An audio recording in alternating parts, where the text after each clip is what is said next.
Hello, everybody. This is your host, Chris Baker Jr., and you're listening to the podcast or watching the podcast. Tell me your story. And today's guest is Da'Sheon Nix, right? Is that how you say Close. it? Da'Sheon.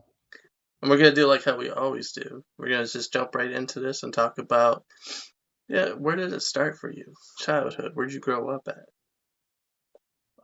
From Sandusky, Ohio. I grew up on Reese Street, Hancock and Reese. Yeah, that's really where my origins at. Again, that intersection or whatnot, and then I went to Monroe Elementary School. Transition up to Mills and Jackson and to Sandusky High School. That's really where it starts at, and my origins are my base to kind of where I'm at right now in life. And it like, have you been out here recently? Have you seen it lately? You've been Yeah, out here lately? I come on pretty often. I would say a couple times a year. I do a lot of either charity events or speaking engagements. I think the last time I was home was in I think October. I had a couple meetings in October. Was seeing all the different changes downtown, just the upgrades and the progress that's taking place in the city. I just saw on Blake Harris's page. I think maybe Friday he was kind of going live or showcasing a new business downtown, like it's like a bar, but it has different like activities and things like that. So yeah, I love to see the progress in the city. Yes, definitely. Blake Harris too, man. He is really he's taken off these last couple years. He's staying Yeah, behind yeah, his that's my word. guy. Yep, So shout out to you if you're watching. that's my guy. Closing, bridging the gap. All right, you want to talk about your childhood, how it started for you? Yeah, like I said, grew up. I mean, born and raised in Sandusky, Ohio. Well, my mother, my father, my brother, my sister, and just you know, typical childhood. Just family just trying to make ends meet. Living in a community that is notorious when it comes to Sandusky, Ohio, and that's the Hancock and Reese area. But just was fell in love with sports, and that was kind of sports and academics was kind of like my basis, my getaway, my escape, and just my way of interacting and engaging with other people and growing. Like I said, sports was just huge. So a lot of the kids in the neighborhood, we just got together. At that age, you want to play all the sports you can all in one day. So, as I started getting a little bit older, I started looking at the fact that I could potentially take being a student athlete to a level that I can either get college paid for or make it, proceed on to a professional level. So, like I said, continue to, progress, academically, athletically in the Sandusky area. My senior year, going into my senior year, whatnot, during my last couple years of high school, just I got a lot of, football offers, scholarship offers, and also basketball. So I decided to take my invite, or not an invite, I'm sorry, accepted a full ride scholarship to Northwestern University. And as soon as it started, it ended for me. I actually went into, or actually in the middle of my high school or my senior year, I found out I had a torn lateral meniscus in my knee. But still was projected as a starter at Northwestern my freshman year. I came up to Evanston, Illinois, a week after high school graduation to get ready for the season. Worked out all summer, and I get to fall camp, and a week and a half in, I was told that I'm going to need to go back to the Cleveland Clinic, get my knee checked out, and get on the donor list for a transplant. So, had a meniscal transplant in December of my freshman year in 2000, rehab for a couple years, but I was deemed just unable to kind of return to play. So I joke about it, but I probably had the shortest career in college football history.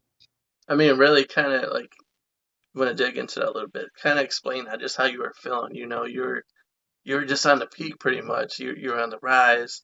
You're like, I'm out there, I'm almost there to get to the pros. Kind of Yeah, just tell us yeah. how I you mean, felt. oh, it's heartbreaking, for something that you've been doing for so long, and for it to be, in a sense, taken away. So yeah, you go through all the different emotions that come along with it.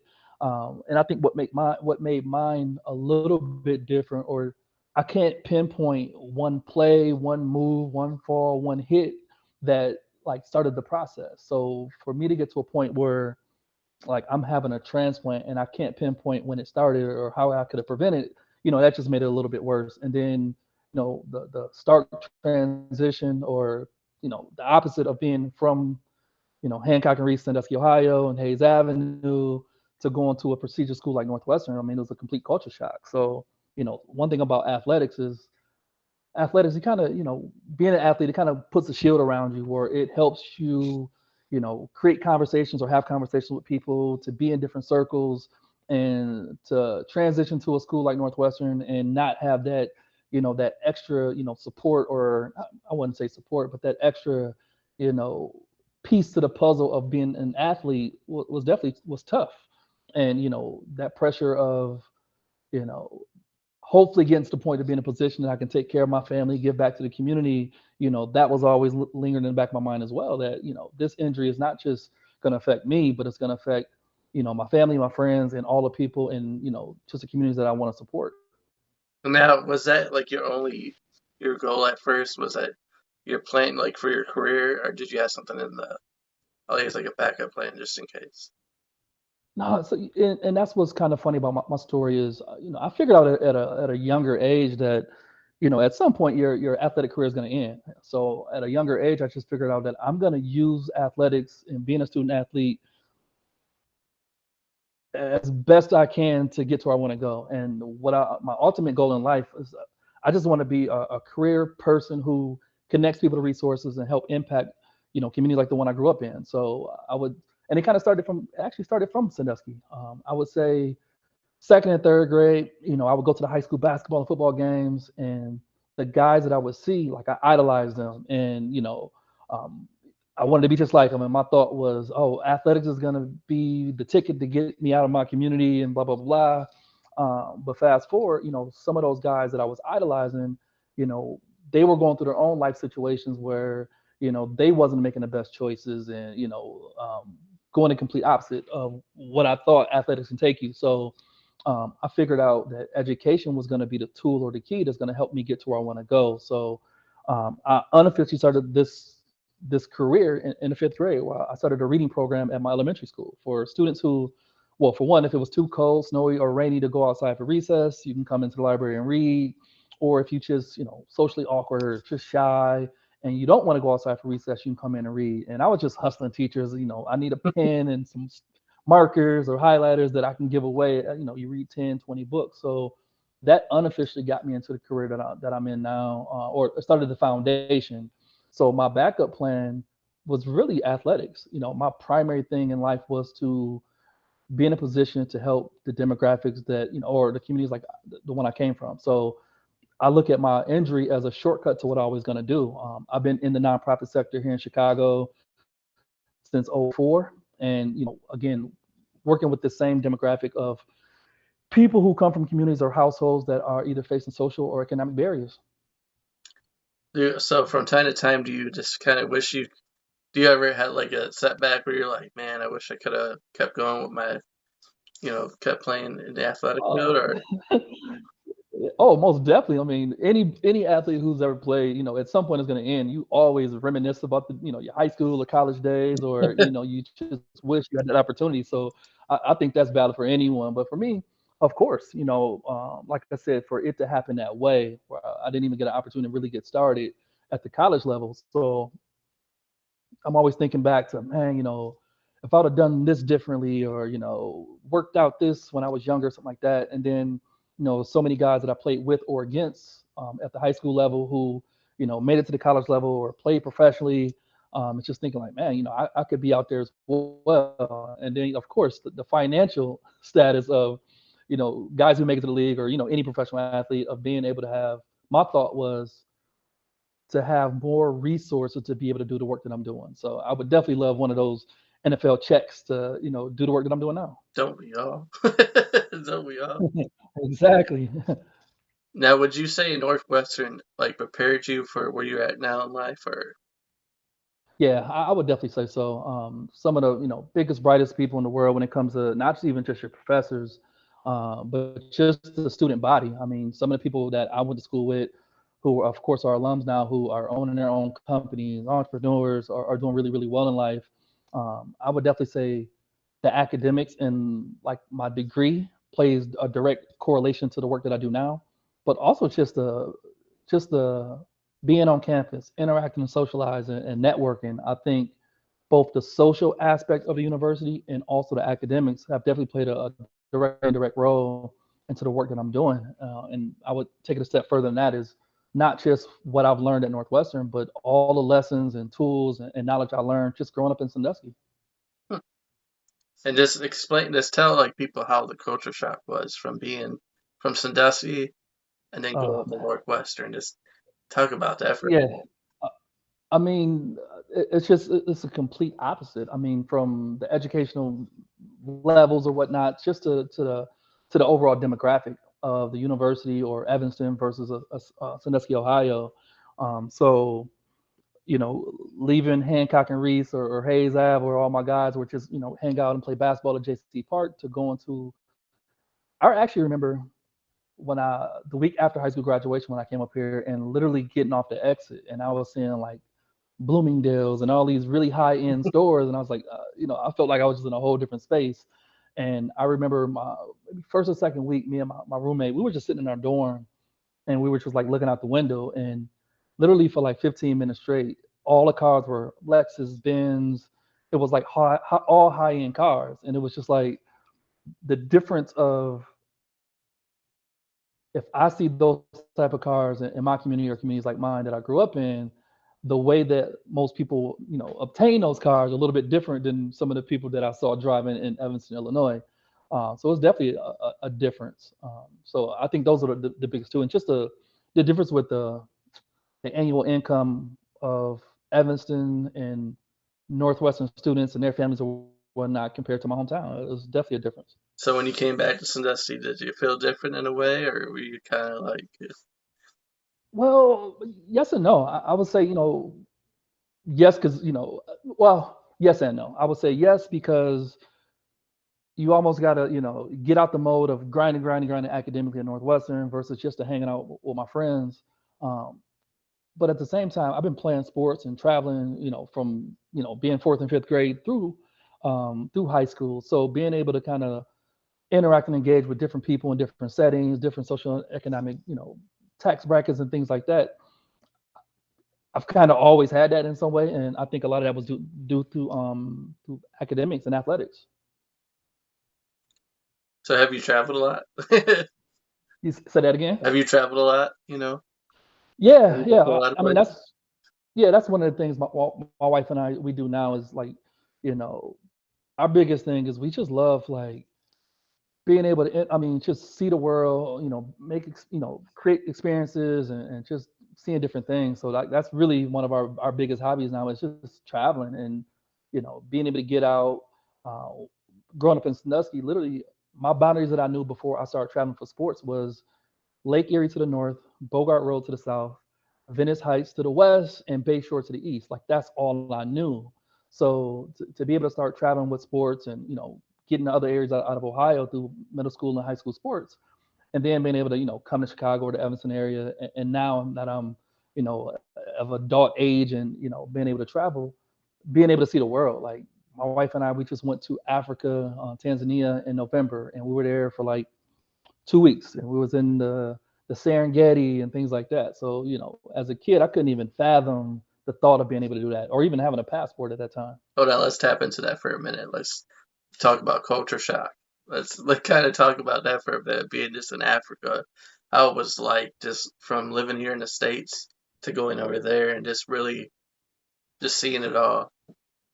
Yeah, I would say not as much of a culture shock. It was more of like seeing the way other people live or whatnot. But as far as like the people and I don't know, I kept telling my wife, I'm like, I feel like I'm at home to the point where it's I think 120 dialects or 20 languages or whatever in Tanzania, and we learned a little bit of how to say hi, good morning, things like that.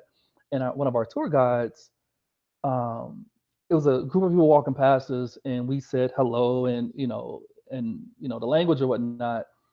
And the tour guide told me that they thought I was from there.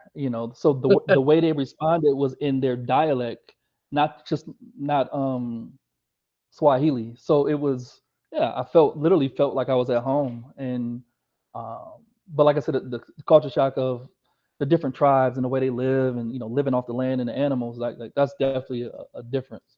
Pretty much. So whoever's listening right now, watching what he just said, if you didn't quite understand it, he was saying like basically like it was basically like saying, "What's up?" to like somebody you would know Yeah, at the house. Somebody in your home area. That's how it was yeah, there. They felt like yeah. you're So like ruling.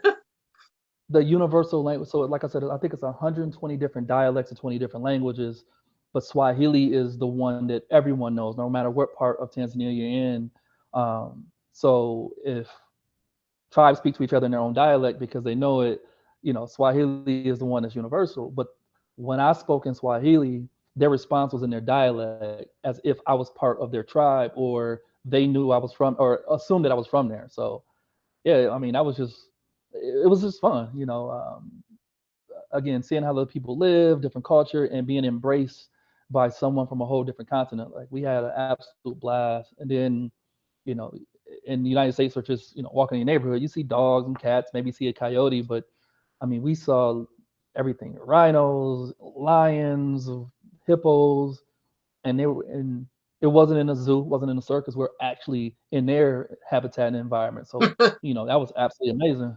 like kind of describe that a little bit. I could imagine like seeing them just out and about, not caged up or anything. Were you kind of like feeling like a little scared, a little nervous, or were you like, wow, this. No, not nervous. I think, I mean, you you kind of put your trust in the guides or whatnot, but I mean, literally to have like elephants like cross in front of you, like 25 elements cross in front of your truck, or we were going to go to a hot air balloon ride one morning, and to get to the destination where you get on the hot air balloon, our driver stopped, and of course he's from there, he's from that tribe, and we always knew anytime he stopped, it was something that it's something that he saw, and it was like 20 lions eating like a wildebeest, like right off the side of the road, and to see that was like, yeah, it was absolutely amazing. Like this is nature at its finest, and we get like a front row seat to it. Did you get up close to a lion? Did you get to pet one or? No, absolutely not. But I mean, it's as close as 4 feet, from being in our truck to like lions just sitting in the grass right next to us. It was amazing.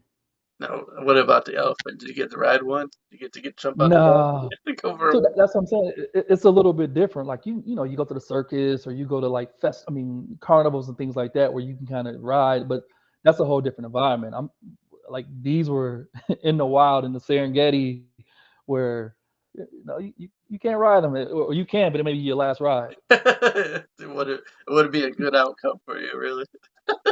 Hmm. Okay, besides Africa, where else were you at over there? Man, we've been to Bali, we've been to Seoul, South Korea, we've been to Morocco. Just went to Dominican Republic last month. Um, yeah, we're a little bit of everywhere. Madrid. Yeah, we've been a little bit of everywhere. Please tell me you're writing a book about this. This is right about my No, book place. I got a cousin. You may know Jordan Arnell. Like he's my cousin. Does a lot of art in Sandusky, Ohio area. He's been telling me for years I should write a book just about my life and things like that. But maybe one day. Yeah, that's what I was thinking. Just like you're talking about traveling all over the place and you're seeing all these different things. It's just I can only imagine being the reader of the book, just taking it all in, just from what you're telling me. Just being in the jeep and seeing a lion, a group, a pack of lions, just tearing it up, and then Yeah, elephants crossing past you, and then not only that, but being in other places as well, just traveling all over the place with your wife, and I mean that's an experience itself, just seeing the world. yeah. Maybe a travel blog one day. But to be honest with you, a picture, a book doesn't do it justice, man. It's like it's almost to the point where people say, "Oh, you have to be there." It literally is that, like, you have to be there. I So believe that without a that's doubt. that's one thing I try to do. Like if we go places, I try to make it a habit to either post pictures and videos on social media, or my social media accounts, and I just know that I've been that kid where, for one, I was, if I see something that's different or new, I've always been intrigued by it, but I also know that it's people that's in my network who may not have the opportunities or the resources to do the same thing. So it's like my my opportunity to kind of share my experiences directly with the people who may not be able to do the same thing. So I'll definitely continue to share pictures and videos, but being there up close and personal, and seeing the Maasai tribe and things like that. I mean, the best experience is literally just being there. Has it made you more spiritual in a way, or where would you stand at on that? More spiritual.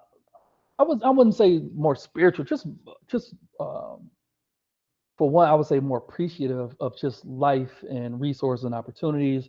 I would say overall just more knowledgeable. And you learn so much when you go to these different places.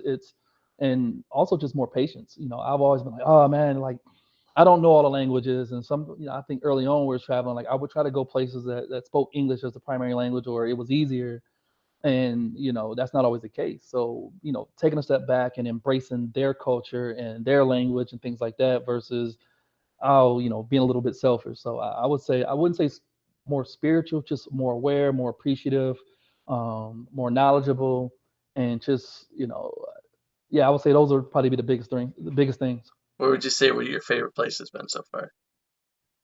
Favorite places so far, I would definitely say this Tanzania trip was hands down number one. I mean, to literally spend almost 2 weeks or whatever in Africa and Tanzania, and standing in the Serengeti, where as a kid I only saw Serengeti if I was watching Animal Planet or something like that. To be staying there. Morocco was probably number two on the list. Again, culture, and at that time it was my first time traveling and taking trips within my trip. And what I mean by that is beforehand it was like we'll go somewhere and that's like just where we stayed at. But the Morocco trip, we were there for I think 2.5 weeks, and we stayed in like 9 different beds and 9 different areas in that span. So I got to see a lot of different cultures, and just a lot of different opportunities and experiences. And we stayed a night in the Sahara Desert, where in a tent and all that good stuff. Rode camels, so that's definitely probably number two. And I think the tie for three is Bali. Was absolutely amazing, and we went to Maui for Christmas and New Year's a couple years ago. And again, the experience. I mean, helicopter tours, cliff jumping, just things that I wouldn't even imagine as a kid. Cliff jumping, man. How were you feeling there? Yeah. I mean, it, fearful. And the reason I say that is because when you get to the area, it's different levels or whatnot. So I was like, just to check this off the list, I'm gonna find one of the lowest ones to jump in. Um, and once you get there, it's once you get to the edge, it's like everybody's watching you, so you got to jump. So I'm sitting there, sitting there, sitting there before I go pick a ledge, and this guy was like, "Hey, have you ever done this before?" And I was like, "No," and he was like, "It's absolutely fun, man. Follow me." And I'm following him. I had absolutely no idea where he was going, and he went to like it was like maybe like 50 feet, 60 feet, and it's not like a it's not like a diving board where you walk out and then you can walk back. It's like it's rock. So once you get there, like your decision is not your decision anymore. You have to jump, and jumped in. So I mean, All right. fear at first, but fear fueled the action, and jumped in, swam out, checked it off the list, got back in the car. When you when you jumped though, how were you feeling? What was going through your Now, head? You're like, oh Lord. nah, my thought was once I jumped, my thought was as soon as I hit the water, swim to the surface as soon as possible, because it's not like a pool where you know how deep it is unless the locals or someone tells you. But it was really, really, really deep. So that was my first thought. Was as soon as I hit the water, fight and get back to the surface, and then that was it. Did it once, and that was it. One of one. Okay, just in case the listener watching wants, they want to know what the heck do you do for a career that you're able to do all this? Oh man. So I've been, like I mentioned earlier, I've been working in the nonprofit sector since I graduated from Northwestern. So the organization I work for now is called Tutoring Chicago. So what we do at Tutoring Chicago, we provide free one-to-one tutoring services, weekly tutoring services for first through eighth grade Chicagoland students facing economic and social barriers. So my role and responsibility within the organization is as a community relations director, I spearhead our student and volunteer recruitment efforts, and also overall community engagement. So I go to a lot of different meetings and workshops and things like that to, for one, meet the key players in the city of Chicago and in different areas, learn more about what's going on in the communities in which our students reside in, but to bring that information back so we can better serve our students. So, you know, that's what I've been doing forever in some capacity. Like I said, but I've just been at this organization for almost 4 years. But as far as being able to like take trips like that is, it really comes down to our mindset. So my wife and I, we absolutely don't care about material things. Well, we don't have any debt, we don't have any kids, and we don't care about material things. So our thing is all about experiences and creating memories. So the money, certain people may spend on cars and, you know, Prada bags and things like that. I mean, we live meagerly as far as like the way we live. We rather spend money on having those opportunities to take advantage of those experiences. And that is like a huge note that you just hit on. It's all about the mindset. Yep. That's really it. That's really it. Just kind of explain that a little bit more to the listeners and the watchers so they understand exactly what you're saying. Just in case they Well, didn't. I'll break it down like as far as being debt free. So, I was able to go to Northwestern on a scholarship, so my undergrad was completely paid for. So, so many people in the world who have gone to college and they're still paying student loans. So, I didn't have that issue, and my wife was able to get she went to Northwestern as well, but she was able to pay off her debt within like a year or two of graduation. So we scratched that off, and then as far as like cars are paid for. We don't have a house. We live in a condo here in Chicago. Um, so like the debt portion is gone. We don't have any kids. We have tons of nieces and nephews. But as far as like the finance or the financial responsibility of raising, your own kid, we don't have that. But as far as like just material things, like we both grew up very similar. You know, you from Ohio, Sandusky, know Hancock and Reese or Chester City, Sandusky, and my wife grew up on the south side of Chicago. So, growing up not having much, has been, you know, it's been a commonality for both of us forever. And we also joke about it, like even growing up and not having a lot of resources or money, we still have fun and enjoy life. So it doesn't. So that let me know it doesn't take money to actually have fun and do things like that. I mean, we survive, we have fun. I remember me and my guys would have 20 of us, and we probably had a total of like $20 out of the total of us. But we absolutely enjoy the weekend, playing sports, running around, Sandusky, and just creating those experiences and memories. Like I mentioned earlier, my boundaries in Sandusky, of Lake Erie, Bayshore, Bogart Road, and Venice Heights. And to be able to focus more money and resources to do things like that and travel, like that's a priority. And then, we're both pretty big philanthropists. So, the thought of, supporting other people, giving back and helping other people, it comes back full circle somehow, some way. So that's really the mindset. And plus we're both really big on social capital, and um, who and how do you interact, engage with people, how do you build trust and build that, have that integrity. So, I may not have $1 million, but I know people who do, or I may not have, a Ferrari, but so being able to kind of still be in those circles, and not just be in those circles, but actually contributing to those circles, I think it's beneficial in so many different ways. I hope whoever's watching this right now, listening, is taking notes. Taking notes, man. Because, I mean, you're hitting on some really good points. It's just showing people how to live and not really focus on, what the world pretty much throws at you. Yeah, I mean, because when it comes to life, everybody's gonna have roadblocks and hurdles and detours. It's all about how do you, for one, understanding that it's gonna happen at some point. No matter where you're from, what's your skin tone or anything like that, everyone goes through life hurdles and roadblocks. Is how do you, for one, identify those? Sometimes you can't prevent them, sometimes you can, but how do you react and respond to them? I think that's the biggest thing because we're all gonna have them at some point, but not giving up is always the key. And now, here's my next question for you. So, the challenges that you have faced, how have you handled them?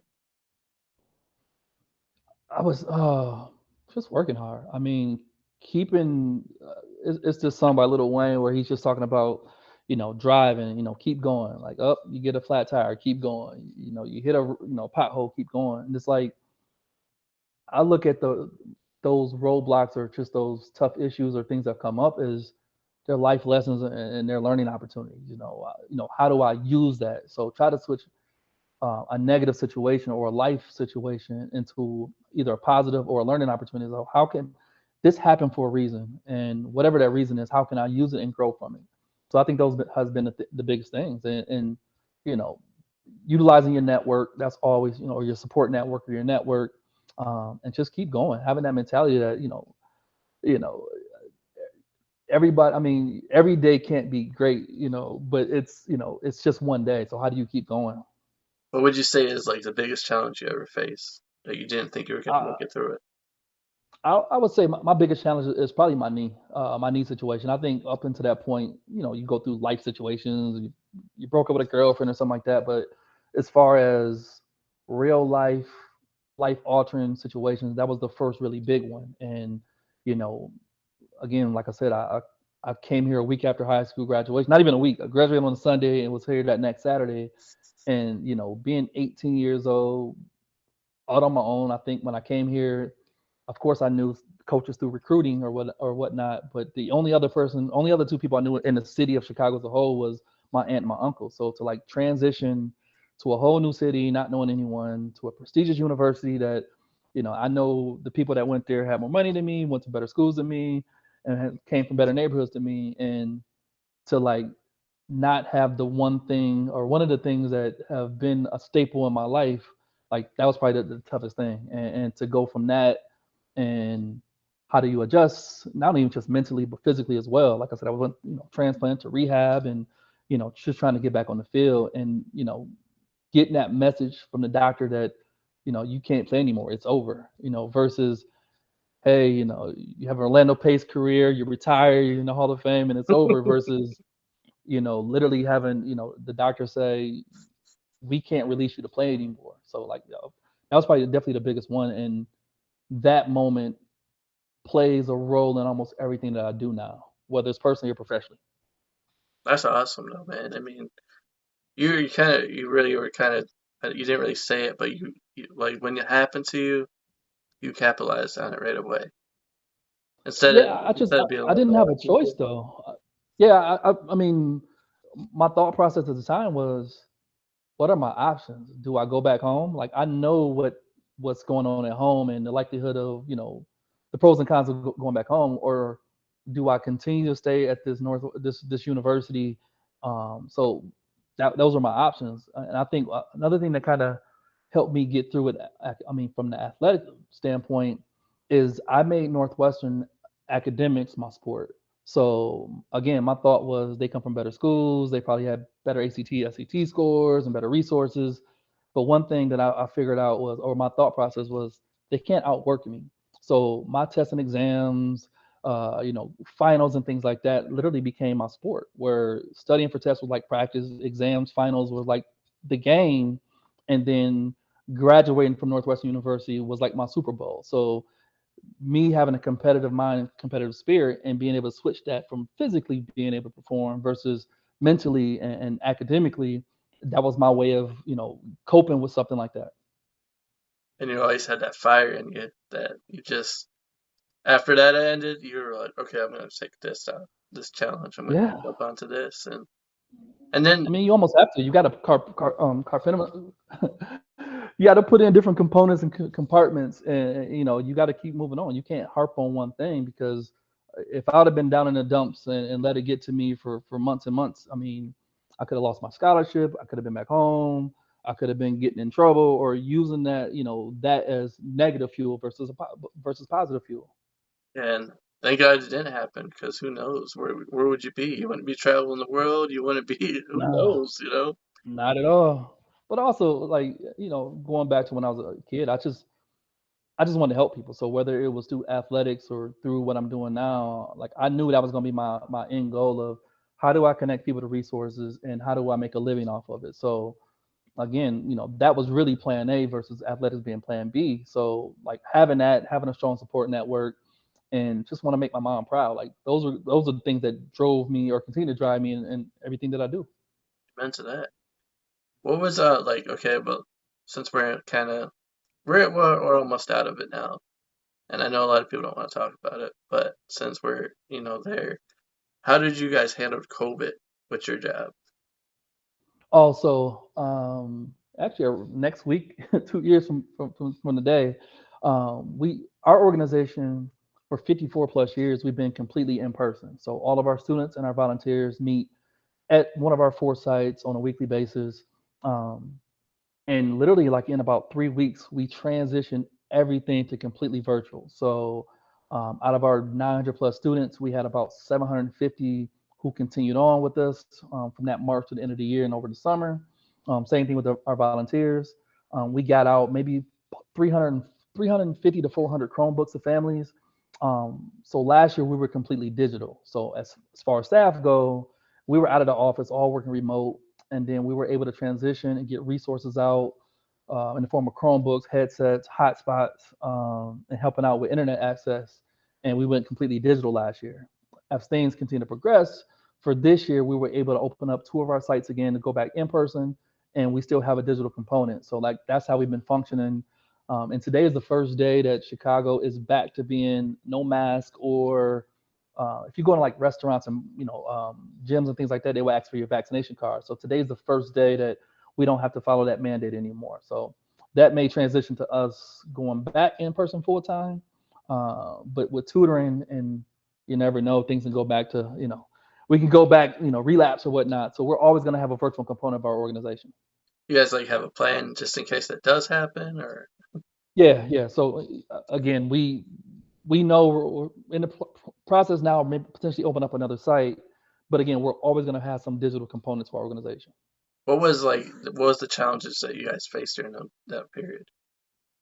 I think one of the biggest things is just it's just a completely different process of how we were doing programs. So we have students in our program again, first through eighth grade, coming from economic and social barriers, families facing those barriers. I think one thing is with the virtual tutoring, it's great opportunity for our students and volunteers to still connect. But we have students who have 504 IEPs who they benefit a lot more by working in person. So I think that was one of the biggest things that took an impact. And then just that being able to go to one site or a site to interact and engage with other volunteers, other students, like that sense of community, I think that took an impact as well. And then you have students who, not just in our program, but just in life, who, you know, interact and engaging with friends and socializing. If they're virtual all day for school, then they come to after school program and they're virtual as well. You can definitely tell it takes a hit on just being able to socialize, especially with us with our middle school. Everyone knows like those are developmental years, and finding different paths you want to go into. And for us to not be able to be in person, definitely, I'm pretty sure it's definitely gonna have some impact. And now with everything being lifted and kind of going back to normal, how do you feel exactly? Being in the Chicago Um, area, I'm saying. I feel good. I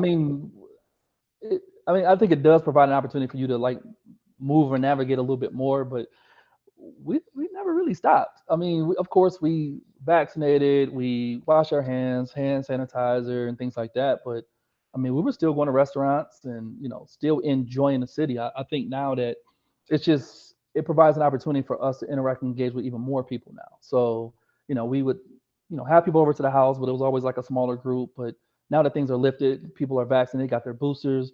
I think more people are willing to come out and socialize and you know open up to even more activities that's taking place in the city.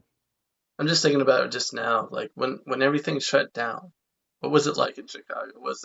Were the streets empty? What was it like? Uh, it was completely crazy. So, and I'll probably share with you after we jump off. Is I went out. We live downtown Chicago, so I went out maybe like 2 weeks after the news broke that COVID and things like that, and I went on Michigan Ave on Saturday at noon, and it was like a complete ghost town. Like, not only was no cars, you didn't hear any noise, no horns. It was also a foggy day, so it literally felt like I was the only person in downtown Chicago. So it was crazy. And then fast forward, I think 2 weeks after that, it was Mother's Day weekend, and I did the same thing. And you know, on a Sunday at noon on Michigan Ave, and you see no cars, you see no people. It was just weird. And I think April of that year, we went to Miami to to be with family and went to like South Beach, went to Ocean Drive, and it was completely empty as well. So I took all those pictures and I put them in black and white, and it was just it looks like something out of a movie. And like how you were describing earlier, it would be something that you couldn't really describe. It was something that was like, Yeah, wow, this is this real? Is this actually taking place? yeah, it's just yeah. And my thought was, if this is taking place here in Chicago, I can only imagine what other cities look like. And like I said, on a normal Saturday, pre-COVID, it's a hustle and bustle.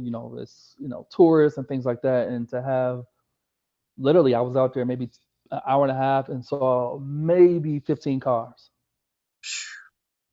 And I'm just taking like taking it in right now, just imagining just being in the city and used to being it so busy and just like you said, there's noise all around you, and then for you just to be walking the streets and for there to be nothing happening, and it's a ghost town, you're like, it Yeah, had to be it's like a just weird feeling.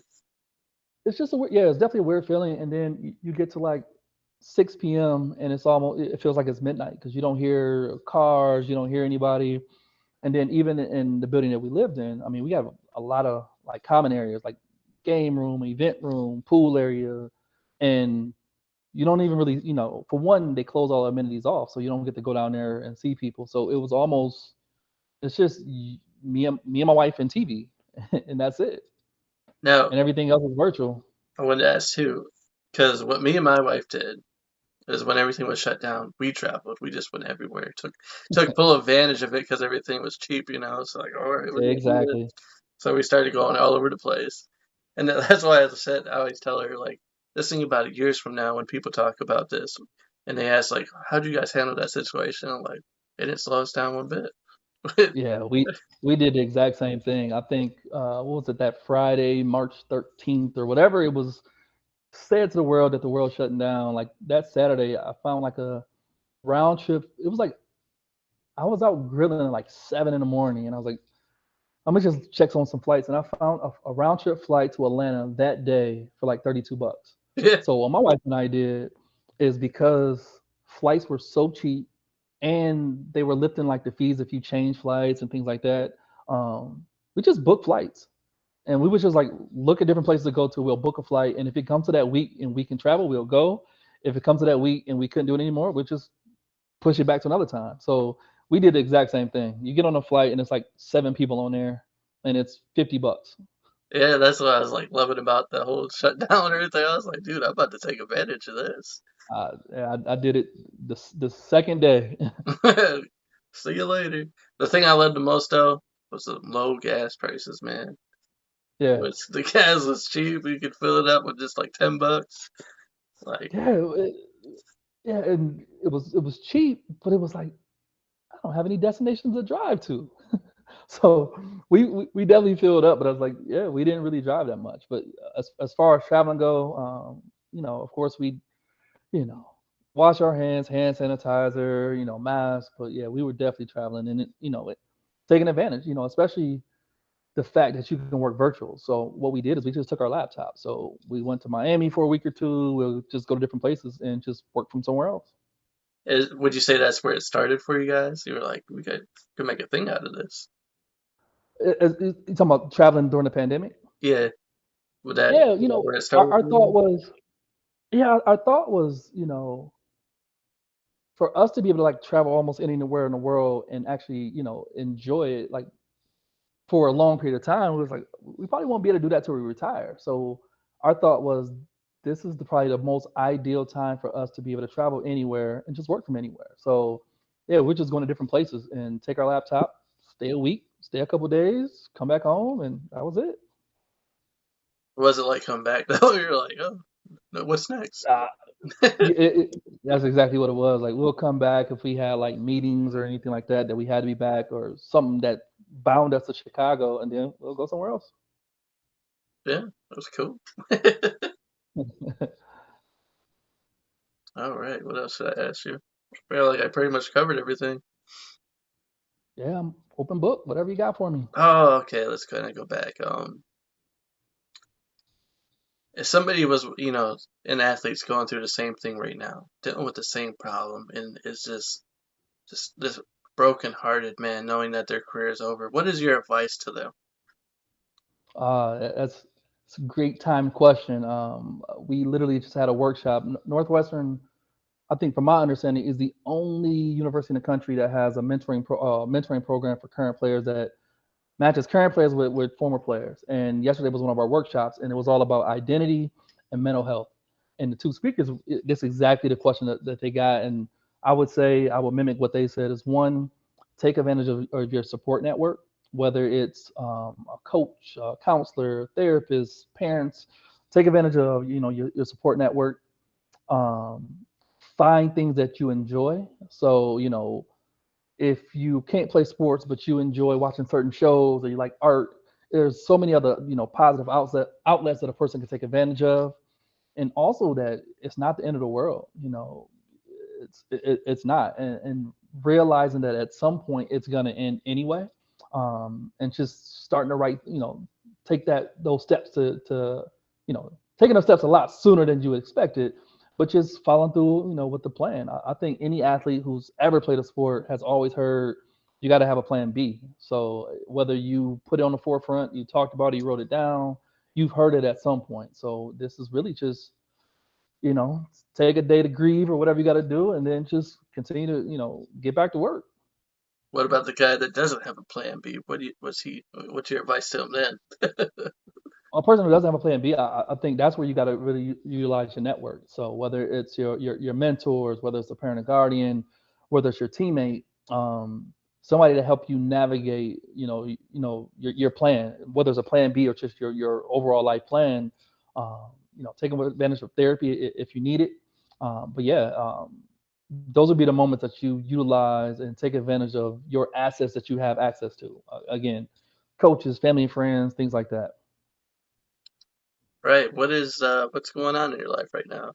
Any Oh anything man, just that everybody like should know work.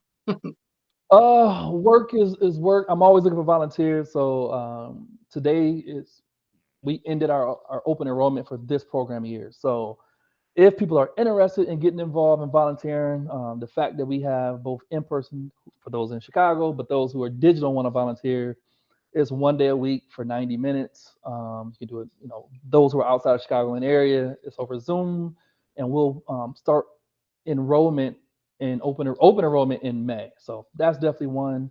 Like I mentioned earlier, I do come home or come to Sandusky periodically, whether it's speaking events or different events or speaking engagements or events that I'm doing. So myself and two other SHS alums, Stephen Moore and Brandon Alexander, we're working on an adult prom. So, we started this conversation in the fall of last year, and it was our thought was there's so many people that we know, and I'm pretty sure so many people outside of just our network who missed out on prom for a variety of different reasons, whether they didn't have the resources, whether they had to work or had a kid early, and they missed out on that night, or it's people who went to prom and wish they can relive that night. So we're in the process now putting together an adult prom. It's going to be May 21st, and it's also dubbed as a charity event. So it's a two-part event. We rented out the Mylander Pavilion that day for a day party from 5:30 to 8:30, and then later on that night we also rented out the good time. So that's the biggest project that we're working on right now, and a portion of the proceeds are going to go to current high school students who may need that additional support for they can enjoy their prime experience. So those are the two biggest things now, and of course looking for my next trip. So I think I text my wife right before we jumped on. I think our next quick trip, we're going to go to LA. One of my good friends is the head sports writer for the Lakers. Texted him this past weekend, asked I'll get some tickets. He said, of course. So we're going to try to find a game over the next month to get out to LA and catch a Lakers game. All right. Well, I'm gonna wrap this thing up. And I just want to say Okay. thanks for coming on and telling your story and letting people know the inside, what's going on in your world. No problem. Thank you. And it was, again, just thank you for the opportunity. I hope that something I said resonates with someone and help them on their path to success. And, I think it was a quick turnaround. I think we talked on LinkedIn yesterday and look at us today. Yep. And just like I said before, we don't know each other. We just met. Just met. A That's lot, true. a lot of That's people true. think that though. A lot of people think I have like I know everybody, but nope. We just met the other day. Started talking. I was like, I gotta have you on the show, man. No problem. And again, I thank you for the opportunity.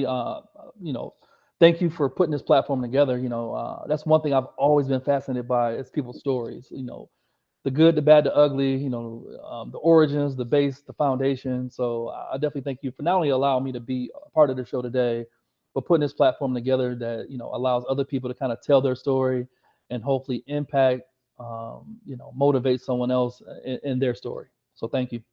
Yeah, and that's the whole idea of this platform. It doesn't matter who you are. You're allowed to come on here, and you can tell your story, or you can do whatever you want. You can talk about your testimony. You can do whatever. Anyway, I as we feel wrap it. this thing up, man. Yeah, if anybody wants to get a hold of you, how do they get a hold of you? They want to get in touch with Ah, you. man, I'm on Facebook. It's my name, Da'Sheon Nix. That's probably the easiest way. I try to be as accessible as possible.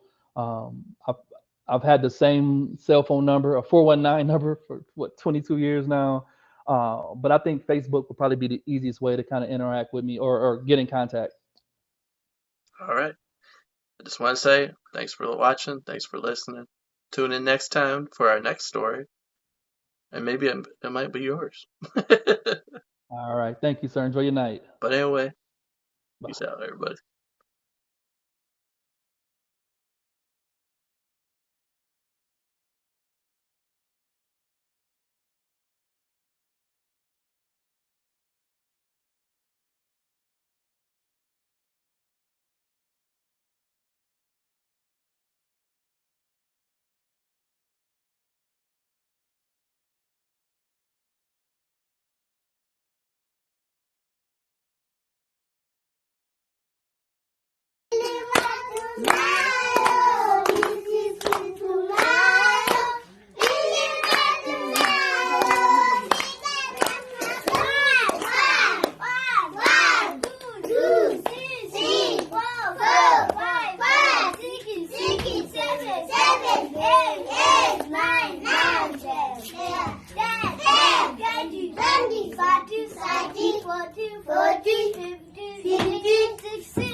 One hundred. Yay! Yes.